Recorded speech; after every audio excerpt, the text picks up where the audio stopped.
अनंत कोटि ब्रह्मांड नायक राजाधिराज योगीराज पर ब्रह्मा श्री सच्चिदानंद समर्थ सदगुरु साईनाथ महाराज की जय।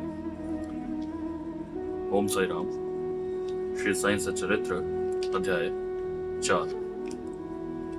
श्री साईं बाबा का शिरडी में प्रथम आगमन, संतों का अवतार कार्य, पवित्र तीर्थ शिरडी, श्री साईं बाबा का व्यक्तित्व, गौली बुआ का अनुभव, श्री विठ्ठल का प्रकट होना, क्षीर सागर की कथा, दास गणु का प्रयाग स्नान। श्री साईं बाबा का शिरडी में प्रथम आगमन, 3 वाड़े। संतों का अवतार कार्य। भागवत गीता 4 अध्याय 7-8 में भगवान श्री कृष्ण कहते हैं कि जब जब धर्म की हानि और अधर्म की वृद्धि होती है तब तब मैं अवतार धारण करता हूँ। धर्म स्थापन, दुष्टों का विनाश तथा साधुजनों के परित्राण के लिए मैं युग युग में जन्म लेता हूँ। साधु और संत भगवान के प्रतिनिधि स्वरूप हैं। वे उपयुक्त समय पर प्रकट होकर अपनी कार्य प्रणाली द्वारा अपना अवतार कार्य पूर्ण करते हैं। अर्थात जब ब्राह्मण, क्षत्रिय और वैश्य अपने कर्तव्यों से विमुख हो जाते हैं, जब शूद्र उच्च ज्योतियों के अधिकार छीनने लगते हैं, जब धर्म के आचार्यों का अनादर तथा निंदा होने लगती है, जब लोग निषिद्ध भोज्य पदार्थों और मदिरा आदि का सेवन करने लगते हैं, जब धर्म आड़ में निंदित कार्य होने लगते हैं, जब भिन्न भिन्न धर्मावलंबी परस्पर लड़ने लगते हैं, जब ब्राह्मण संध्या आदि कर्म छोड़ देते हैं, कर्मठ पुरुषों को धार्मिक कृत्यों में अरुचि उत्पन्न हो जाती है, जब योगी ध्यान आदि कर्म करना छोड़ देते हैं, और जब जन साधारण की ऐसी धारणा हो जाती है कि केवल धन, संतान और स्त्री ही सर्वस्व है, तथा इस प्रकार जब लोग सत्य मार्ग से विचलित होकर अधःपतन की ओर अग्रसर होने लगते हैं, तब संत प्रकट होकर अपने उपदेशों एवं आचरण के द्वारा धर्म की संस्थापना करते हैं। वे समुद्र के ज्योतिष स्तंभ की तरह हमारा उचित मार्गदर्शन करते तथा सत्य पथ पर चलने को प्रेरित करते हैं। इसी मार्ग पर अनेकों संत निवृत्तनाथ, ज्ञानदेव, मुक्ताबाई, नामदेव, गौरा, गौणाई, एकनाथ, तुकाराम, नरहरि, नरसिंह भाई, सज्जन कसाई, सावता माली और रामदास तथा कई अन्य संत सत्य मार्ग का दीर्घदर्शन कराने हेतु भिन्न भिन्न अवसरों पर प्रकट हुए, और इन सब के पश्चात शिरडी में श्री साईं बाबा का अवतार हुआ। पवित्र तीर्थ शिरडी। अहमदनगर जिले में गोदावरी के तट बड़े ही भाग्यशाली हैं, जिन पर अनेक संतों ने जन्म धारण किया और अनेकों ने वहां आश्रय पाया। ऐसे संतों में श्री ज्ञानेश्वर महाराज प्रमुख थे। शिरडी अहमदनगर जिले के राहता तालुका में है। गोदावरी नदी पार करने के पश्चात मार्ग सीधा शिरडी को जाता है। 8 मील चलने पर जब आप नीम गांव पहुंचेंगे तो वहां से शिरडी दृष्टिगोचर होने लगती है। कृष्ण नदी के तट पर अन्य तीर्थ स्थान गंगनापुर, नरसिंहवाड़ी और औदुंबर के समान ही शिरडी भी प्रसिद्ध तीर्थ है। जिस प्रकार दामोजी ने मंगलवेढ़ा को पंढरपुर के समीप, समर्थ रामदास ने सज्जनगढ़ को, दत्तावतार श्री नरसिंह सरस्वती वाड़ी को पवित्र किया, उसी प्रकार श्री साईनाथ ने शिरडी में अवतीर्ण होकर उसे पावन बनाया। श्री साईं बाबा का व्यक्तित्व। श्री साईं बाबा के सानिध्य से शिरडी का महत्व विशेष बढ़ गया। अब हम उनके चरित्र का अवलोकन करेंगे। उन्होंने इस भवसागर पर विजय प्राप्त कर ली थी, जिसे पार करना महान दुष्कर तथा कठिन है। शांति उनका आभूषण था तथा वह ज्ञान की साक्षात प्रतिमा थे। वैष्णव भक्त सदैव वहां आश्रय पाते थे। दानवीरों में वे राजा कर्ण के समान दानी थे। वे समस्त सारों के सार रूप थे। ऐहिक पदार्थों से उन्हें अरुचि थी। सदा आत्मस्वरूप में निमग्न रहना ही उनके जीवन का मुख्य ध्येय था। अनित्य वस्तुओं का आकर्षण उन्हें छू भी नहीं गया था। उनका हृदय शीशे के सदृश उज्ज्वल था। उनके श्रीमुख से सदैव अमृत वर्षा होती थी। अमीर और गरीब उनके लिए दोनों एक समान थे। मान अपमान की उन्हें किंचित मात्र भी चिंता न थी। वे निर्भय होकर संभाषण करते, भांति भांति के लोगों से मिलजुल कर रहते, नृत्यज्ञों का अभिनय तथा नृत्य देखते और गजल कवलियां भी सुनते थे। इतना सब करते हुए भी उनकी समाधि की चिंता मात्र भी भंग न होती थी। अल्लाह का नाम सदा उनके होठों पर था। जब दुनिया जागती तो वह सोते, और जब दुनिया सोती तो वह जागते थे। उनका अंतःकरण प्रशांत महासागर की तरह शांत था। ना उनके आश्रम का कोई निश्चय कर सकता था और ना उनकी कार्य प्रणाली का अंत पा सकता था। कहने के लिए तो वह एक स्थान पर निवास करते थे, परंतु विश्व के समस्त व्यापारों का उन्हें भली भांति ज्ञान था। उनके दरबार का रंग ही निराला था। वे प्रतिदिन अनेक किंवदंतियां कहते थे, परंतु उनकी अखंड शांति की चित्र मात्र वे विचलित न होती थी। वे सदा मस्जिद की दीवार के सहारे बैठे रहते थे तथा प्रातः माध्याह्न और सायंकाल लेंडी और चावड़ी की ओर वायु सेवन करने जाते तो भी सदा आत्मस्थित ही रहते थे। स्वतः सिद्ध होकर भी वे साधकों के समान आचरण करते थे। वे विनम्र, दयालु तथा अभिमान रहित थे। उन्होंने सबको सदा सुख पहुंचाया। ऐसे थे श्री साईं बाबा, जिनके श्री चरणों का स्पर्श कर शिरडी पावन बन गई। उसका महत्व असाधारण हो गया। जिस प्रकार ज्ञानेश्वर ने आनंदी और एकनाथ ने पैठन का उत्थान किया, वही गति श्री साईं बाबा द्वारा शिरडी को प्राप्त हुई। शिरडी के फूल, पत्ते, कंकड़ और पत्थर भी धन्य हैं, जिन्हें श्री साईं चरण भुजों का चुंबन तथा उनकी चरण रज मस्तक पर धारण करने का सौभाग्य प्राप्त हुआ। भक्तगण को शिरडी एक दूसरा पंढरपुर, जगन्नाथपुरी, द्वारका, बनारस, काशी, महाकालेश्वर तथा गोकर्ण महाबलेश्वर बन गई। श्री साईं का दर्शन करना ही भक्तों का वेद मंत्र था, जिसके परिणाम स्वरूप आसक्ति घटती और आत्मदर्शन का पथ सुगम होता था। उनका श्री दर्शन ही योग्य साधन था और उसे वार्तालाप करने से समस्त पाप नष्ट हो जाते थे। उनका पास सेवन करना ही त्रिवेणी प्रयाग स्नान के समान था तथा चरणामृत पान करने मात्र से ही समस्त इच्छाओं की तृप्ति होती थी। उनकी आज्ञा हमारे लिए वेद सदृश थी। प्रसाद तथा उदय ग्रहण करने से चित्त की शुद्धि होती थी। वही हमारे राम और कृष्ण थे, जिन्होंने हमें मुक्ति प्रदान की। वे सदा आत्मस्थित चैतन्य गण तथा आनंद की मंगल मूर्ति थे।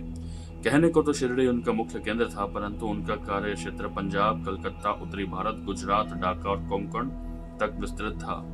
श्री साईं बाबा की कीर्ति दिन प्रतिदिन चहु और फैलने लगी और जगह जगह से दर्शनार्थ आकर उनके भक्त लाभ उठाने लगे। केवल दर्शन से ही मनुष्य, चाहे वह शुद्ध अथवा अशुद्ध हृदय के हों, के चित्त को परम शांति मिल जाती थी। उन्हें उसी आनंद का अनुभव होता था जैसा कि पंढरपुर में श्री विट्ठल के दर्शन से होता है। यह कोई अतिशयोक्ति नहीं है। देखिए, एक भक्त ने यही अनुभव पाया है। गौली बुवा लगभग 95 वर्ष के वयोवृद्ध भक्त, जिनका नाम गौली बुवा था, पंडरी के एक वारकरी थे। वे 8 मास पंढरपुर तथा 4 मास आषाढ़ से कार्तिक तक गंगा तट पर निवास करते थे। सामान ढोने के लिए वे एक गधे को अपने पास रखते और एक शिष्य भी सदैव उनके साथ रहता था। वे प्रतिवर्ष वारी लेकर पंढरपुर जाते और लौटते समय श्री साईं बाबा के दर्शनार्थ शिरडी आते थे। बाबा पर उनका अगाध प्रेम था। वे बाबा की ओर एकटक निहारते और कह उठते थे कि ये तो श्री पंडरीनाथ श्री विट्ठल के अवतार हैं, जो अनाथ नाथ, दीन दयालु और दीनों के नाथ हैं। गौली बुवा श्री विठोबा के परम भक्त थे। उन्होंने अनेक बार पंडरी की यात्रा की तथा प्रत्यक्ष अनुभव किया कि श्री साईं बाबा सचमुच में ही पंडरीनाथ हैं। विट्ठल स्वयं प्रकट हुए। श्री साईं बाबा की ईश्वर चिंतन और भजन में विशेष अभिरुचि थी। वे सदैव अल्लाह मालिक पुकारते तथा भक्तों से कीर्तन सप्ताह करवाते थे। इसे नाम सप्ताह भी कहते हैं। एक बार उन्होंने दासगणों को कीर्तन सप्ताह करने की आज्ञा दी। दासगणों ने बाबा से कहा कि आपकी आज्ञा मुझे शिरोधार्य है, परंतु इस बात का आश्वासन मिलना चाहिए कि सप्ताह के अंत में विट्ठल अवश्य प्रकट होंगे, परंतु साथ ही भक्तों में श्रद्धा व तीव्र उत्सुकता का होना भी अनिवार्य है। ठाकुरनाथ की डंकपुरी, विट्ठल की पंडरी, रणछोड़ की द्वारका यही तो है। किसी को दूर जाने की आवश्यकता नहीं है। क्या विट्ठल कहीं बाहर से आएंगे? वह तो यही विराजमान है। जब भक्तों में प्रेम और भक्ति का स्तोत्र प्रवृत्त होगा तो विट्ठल स्वयं ही प्रकट हो जाएंगे। सप्ताह समाप्त होने के बाद विट्ठल भगवान इस प्रकार प्रकट हुए। काका साहेब दीक्षित सदैव की भांति स्नान करने के पश्चात जब ध्यान करने को बैठे तो उन्हें विट्ठल के दर्शन हुए। दोपहर के समय जब वे बाबा के दर्शनार्थ मस्जिद पहुंचे तो बाबा ने उनसे पूछा, क्यों, विट्ठल पाटिल आए थे ना? वे बहुत चंचल है, उनको दृढ़ता से पकड़ लो। यदि थोड़ी सी भी असावधानी की तो वे बचकर निकल जाएंगे। यह प्रातः काल की घटना थी और दोपहर के समय उन्हें पुनः दर्शन हुए। उसी दिन एक चित्र बेचने वाला विठोबा के 25-30 चित्र लेकर वहां बेचने आया। यह चित्र ठीक वैसा ही था जैसा कि काका साहेब दीक्षित को ध्यान में दर्शन हुए थे। चित्र देखकर और बाबा के शब्दों का स्मरण कर काका साहेब को बड़ा विस्मय और प्रसन्नता हुई। उन्होंने एक चित्र सहर्ष खरीद लिया और उसे अपने देवघर में प्रतिष्ठित कर दिया। थाना के अवकाश प्राप्त मामलेदार श्री बीवी देव ने अपने अनुसंधान के द्वारा यह प्रमाणित कर दिया है कि शिरडी पंढरपुर की परिधि में आती है। दक्षिण में पंढरपुर श्री कृष्ण का प्रसिद्ध स्थान है, अतः शिरडी ही द्वारका है। साई लीला पत्रिका भाग 12 अंक 1, 2, 3 के अनुसार द्वारका की एक और व्याख्या सुनने में आई है, जो कि कैलाशवासी नारायण अय्यर द्वारा लिखित भारतवर्ष का स्थायी इतिहास में स्कंद पुराण भाग 2 पृष्ठ 90 से उद्धृत की गई है। वह इस प्रकार है: चतुर्वर्णमपि वर्गाणा यंत्र द्वारमणि सर्वत आतो द्वारावती युक्त विविधवस्तव तवब्धिभि। जो स्थान चारों वर्णों के लोगों को धर्म, अर्थ, काम और मोक्ष के लिए सुलभ हो, दार्शनिक लोग उसे द्वारका के नाम से पुकारते हैं। शिरडी में बाबा की मस्जिद केवल चारों वर्णों के लिए ही नहीं, अपितु दलित, अस्पृश्य और भागोजी शिंदे जैसे कोड़ी आदि सबके लिए खुली थी। अतः शिरडी को द्वारका कहना ही सर्वथा उचित है। भगवंतराव क्षीरसागर की कथा। श्री विठ्ठल पूजन में बाबा को कितनी रुचि थी, यह भगवंतराव क्षीरसागर की कथा से स्पष्ट है। भगवंतराव के पिता विठोबा के परम भक्त थे, जो प्रतिवर्ष पंढरपुर वारी लेकर जाते थे। उनके घर में विठोबा की एक मूर्ति थी, जिसकी वे नित्य प्रति पूजा करते थे। उनकी मृत्यु के पश्चात उनके पुत्र भगवंतराव ने वारी, पूजन, श्राद्ध इत्यादि समस्त कर्म करना छोड़ दिया था। जब भगवंतराव शिरडी आए तो बाबा उन्हें देखते ही कहने लगे कि इनके पिता मेरे परम मित्र थे, इसी कारण मैंने इन्हें यहाँ बुलाया है। इन्होंने कभी नैवेद्य अर्पण नहीं किया तथा मुझे और विठोबा को भूखों मारा है, इसलिए मैंने इन्हें यहाँ आने को प्रेरित किया है। अब मैं इन्हें हठ पूर्वक पूजा में लगा दूंगा। दासगणों का प्रयाग स्नान। गंगा और यमुना नदी के संगम पर प्रयाग प्रसिद्ध पवित्र तीर्थ स्थान है। हिंदुओं की ऐसी भावना है कि वहां स्नान आदि करने से समस्त पाप नष्ट हो जाते हैं। इसी कारण प्रत्येक पर्व पर सहस्त्रों भक्तगण वहां जाते और स्नान का लाभ उठाते हैं। एक बार दासगणों ने भी वहां जाकर स्नान करने का निश्चय किया। इस विचार से वे बाबा से आज्ञा लेने उनके पास गए। बाबा ने कहा कि इतनी दूर व्यर्थ भटकने की आवश्यकता क्या है, अपना प्रयाग तो यही है, मुझ पर विश्वास करो। आश्चर्य, महान आश्चर्य। जैसे ही दासगणों बाबा के चरणों पर नत हुए तो बाबा के श्री चरणों से गंगा यमुना की धारा वेग से प्रवाहित होने लगी। यह चमत्कार देखकर दासगणों का प्रेम और भक्ति उमड़ पड़ी। आंखों से अश्रु की धारा बहने लगी। उन्हें कुछ अतः स्फूर्ति हुई और उनके मुख से श्री साईं बाबा की स्तोत्र सुनी स्वतः प्रवाहित होने लगी। श्री साईं बाबा का शिरडी में प्रथम आगमन। श्री साईं बाबा के माता पिता, उनके जन्म और जन्म स्थान का किसी को भी ज्ञान नहीं है। इस संबंध में बहुत छानबीन की गई। बाबा से तथा अन्य लोगों से भी इस विषय में पूछताछ की गई, परंतु कोई संतोषप्रद उत्तर अथवा सूत्र हाथ न लग सका। यथार्थ में हम लोग इस विषय में सर्वथा अनभिज्ञ हैं। नामदेव और कबीरदास जी का जन्म अन्य लोगों की भांति नहीं हुआ था। वह बाल रूप में प्रकृति की गोद में पाए गए थे। नामदेव भीमरथी नदी के तीर पर गुनाई को और कबीर भागीरथी नदी के तीर पर तमाल को पड़े हुए मिले थे। और ऐसा ही श्री साईं बाबा के संबंध में भी था। वह शिरडी में नीम गांव वृक्ष के तले 16 वर्ष की तरुणावस्था में स्वयं भक्तों के कल्याणार्थ प्रकट हुए थे। उस समय भी वह पूर्ण ब्रह्मज्ञानी प्रतीत होते थे। सपन में भी उनको किसी लौकिक पदार्थ की इच्छा नहीं थी। उन्होंने माया को ठुकरा दिया था और मुक्ति उनके चरणों में लौटती थी। शिरडी ग्राम की एक वृद्ध स्त्री नाना चौबदार की मां ने उनका इस प्रकार वर्णन किया है। एक तरुण, स्वस्थ, फुर्तीला तथा अति रूपावन बालक सर्वप्रथम नीम वृक्ष के नीचे समाधि में लीन दिखाई पड़ा। सर्दी व गर्मी की उन्हें किंचित मात्र भी चिंता न थी। उन्हें इतनी अल्प आयु में इस प्रकार कठिन तपस्या करते देखकर लोगों को महान आश्चर्य हुआ। दिन में वे किसी से भेंट नहीं करते थे और रात्रि में निर्भय होकर एकांत में घूमते थे। लोग आश्चर्यचकित होकर पूछते फिरते थे कि इस युवक का कहां से आगमन हुआ। उनकी बनावट तथा आकृति इतनी सुंदर थी कि एक बार देखने मात्र से लोग आकर्षित हो जाते थे। वे सदा नीम वृक्ष के नीचे बैठे रहते थे और किसी के द्वार पर न जाते थे। यद्यपि वे देखने में एक युवक प्रतीत होते थे, परंतु उनका आचरण महात्माओं के सदृश था। वे त्याग और वैराग्य की साक्षात प्रतिमा थे। एक बार एक आश्चर्यजनक घटना हुई। एक भक्त को भगवान खंडोबा का संचार हुआ।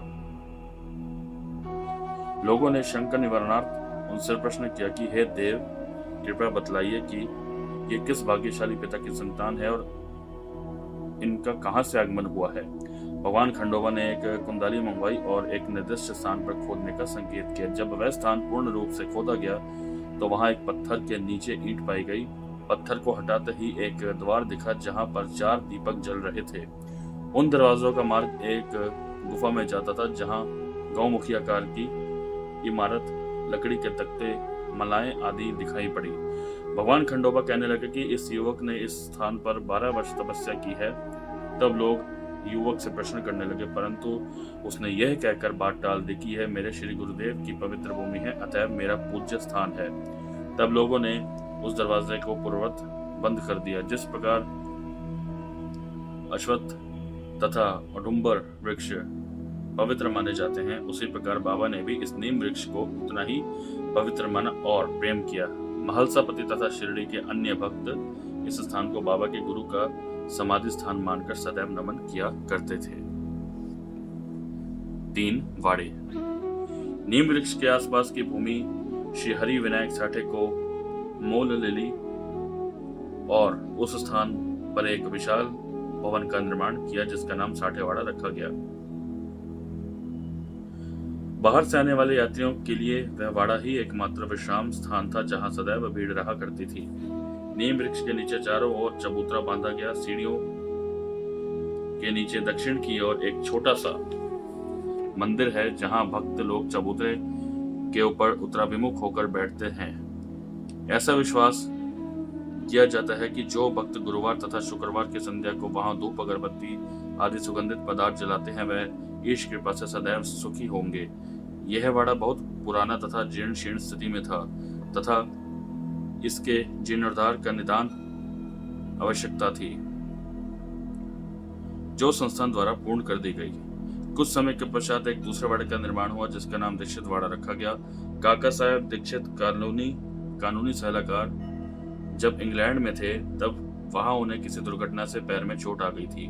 उन्होंने अनेक उपचार किए परंतु पैर अच्छा न हो सका। नाना साहब चांदोलकर ने उन्हें बाबा की कृपा प्राप्त करने का परामर्श दिया, इसलिए उन्होंने सन 1909 में बाबा के दर्शन किए। उन्होंने बाबा से पैर के बदले अपने मन की पंगुता दूर करने की प्रार्थना की। बाबा के दर्शन से उन्हें इतना सुख प्राप्त हुआ कि उन्होंने स्थायी रूप से शिरडी में रहना स्वीकार कर लिया और इसी कारण उन्होंने अपने तथा भक्तों के हेतु एक वाड़ा का निर्माण किया।